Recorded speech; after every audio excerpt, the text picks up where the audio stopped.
Magandang araw sa inyo mga kasabong and welcome back ulit dito sa ating YouTube channel na Logis Sisiw Academy. So pag-usapan natin sa video episode na to ang karaniwang naiengkwentro ng isang baguhan sa pagbe-breed, sa pagba-vlog and everything sa pagmamanok Kasi alam naman natin lahat itong online world na to, this is very discriminating. So kumbaga yung discrimination ng mga tao napagdaanan ko rin yan. So, kumbaga ika nga, kung titigilan mo lahat ng mga aso na kumakahol para batuhin, hindi ka makakarating ng mabilis sa paroroonan mo. So, kumbaga, wag nyo lang pansinin, tuloy-tuloy lang sa breeding. Kasi, minsan, dati isang taon pa lang ako nag-breed, may mga bashers na tayo na nagsasabi, hindi ka pa nga sumasali sa World Slasher Cup, hindi ka pa nga nanalo sa Pitmaster, hindi mo pa nga natatalo sina ganito, sina ganyan. So, kumbaga, sa loob-loob ko, isang taon pa lang naman ako nagbe-breed. Wala pa naman akong cocks. Paano ako sasali sa mga ganyan? Pero, I don't have time to explain to them. So, what I have is the goal in mind. So, nakita ko ang potential ng mga Bruce Barnett sweaters and it became my mission to develop them. It became my mission na ipanalo sila at ipakilala uli sila sa masang sabungero pag naipanalo ko na sila. So kumbaga, fast forward after 4 years, yun nga, natsambahan ng mga manok natin ang World Slasher Cup 9-cock solo champion. Solo champion. So kumbaga, gamit ang kapital ng mga pangungutya, ng lahat ng mga pambabash nung una. So kung pinatulan ko yun, tingin ko, hindi ko rin mararating kung anong narating ng manukan ko ngayon. Kasi kumbaga, nakakaubos ng energy na makipag-engage ka sa mga bashers, na ipagtanggol mo ang sarili mo. So kumbaga, wag mo na lang pansinin. Syempre, dahil nga may mga bashers tayo, bilang breeders, may pressure din sa atin yon. May pressure din sa atin bilang breeder, Kasi, syempre, hinahanapan ka kagad ng score sa cock derby, sa mga big event, hindi ka pa nga nakakapag-breed ng cocks, ng gagawing cocks, di ba? So, kumbaga, tayo naman, pag na-pressure tayo, gusto natin kagad lumaban sa gitna, Parang lahat naman tayo nangangarap na lumaban sa gitna. Pero, kumbaga, you have to choose your fights wisely. Alam niyo kung bakit? Sasabihin natin na lalaban tayo sa big event. Kung saan? Sabihin natin sa World Slasher Cup, lalaban tayo. So, tingnan nyo kung lalaban ka sa World Slasher Cup. Unang-una muna, kailangan may maayos kang manok. May magulang kang manok. At least minimum 2 years old. Pangalawa, service na sasakyan. Kailangan mo ng service na sasakyan. Papunta doon, pagbiyahe, balikan. Pangatlo, kailangan mo ng, bukod sa sasakyan, driver. So, bukod sa driver, kailangan mo ng handler na magaling, nakabisado ang labanan doon. Kung hindi kabisado ang labanan doon, hindi mapakilos ang manok, mamumulot ka ng patay. Pangapat, kailangan mo ng entry fee sa kapamusta. So, entry fee is 88,000. Minimum bet, I think, is 44,000. So, kung average breeder ka lang, malaking pera yun.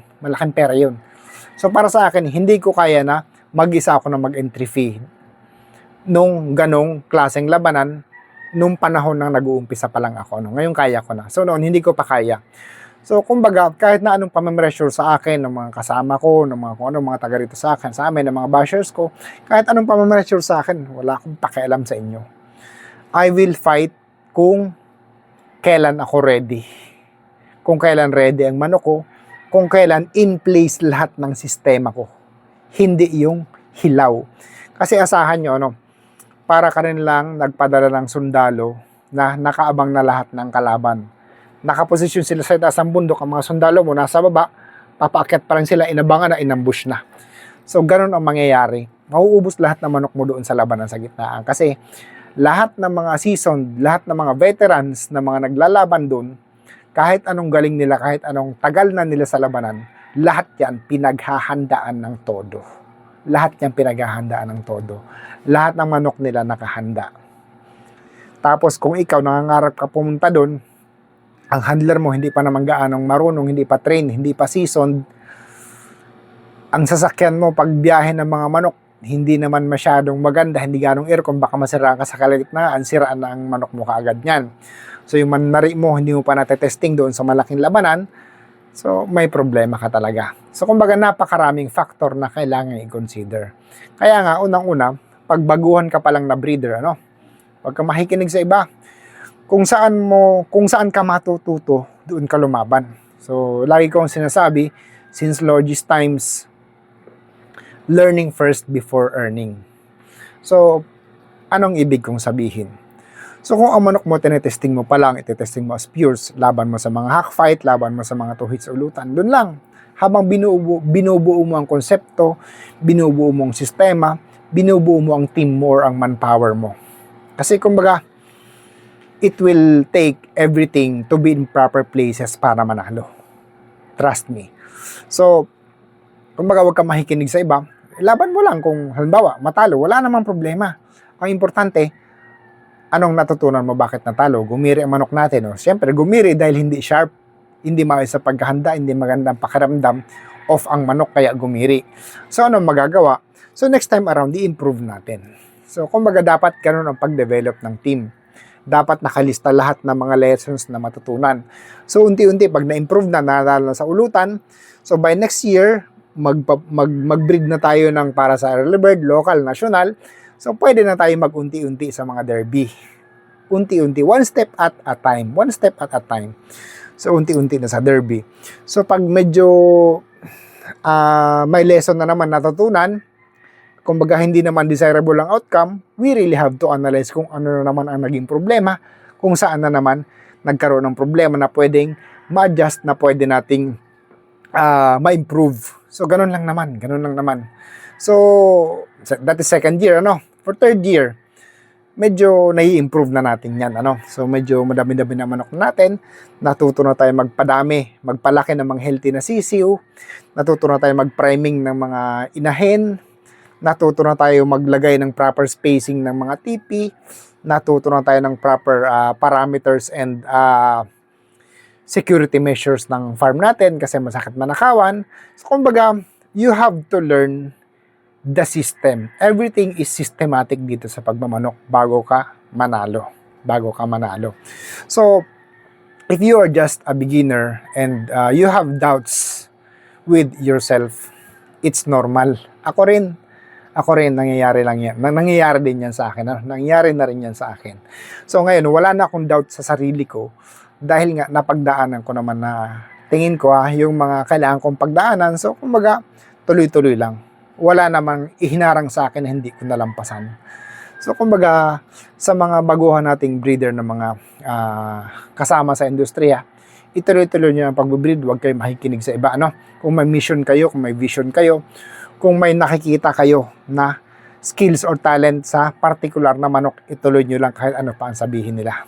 Kasi dumaan din ako dyan. Sabi nila, ang papahaba ng mga manok mo, ang lilit ng mga manok mo, pandak ang mga manok mo, ganun ganyan. Na-improve ko naman na ngayon. Sabi nila, hindi ako manalo sa mga labanan, hindi mananalo ang manok ko sa ganito ganyan, nag-champion. So, kumbaga, lahat ng mga yan, it will happen in due time. Once the system is in proper place. All you have to do is learn how to put up a system in your farm. Kasi, yung sa pag-aalaga ng sisiw hanggang sa pagpapalaki, may sistema yan. Yung pagbibreed ng manok, may sistema yan. Yung paghahanda, may sistema yan. Yung pagpopointing, may sistema yan. Yung tari, may sistema yan. Yung entire na paglalabad mismo, yung pagbiyahe and everything, may sistema yan. So everything must be systematic and it must be coordinated and lahat dapat ng sistema tumugma para manalo. So ayan, So, maraming salamat sa inyo guys. Magkita-kita ulit tayo and I invite you dito sa parating na Master Breeders Festival ngayong December 19 to 21 sa SMX Convention Center. So magkita-kita po tayo at marami akong dadalhin mga manok doon. May mga affordable mag-clearance sale tayo doon. So lahat ng manok natin, gusto ko nang bawasan kasi maglilipat na ako, mag-aakit na ako sa bundok ng mga manok. So gusto ko konti na lang madala ko doon. Kaya I will share most of my chickens doon sa expo na darating. See you guys. Thank you very much.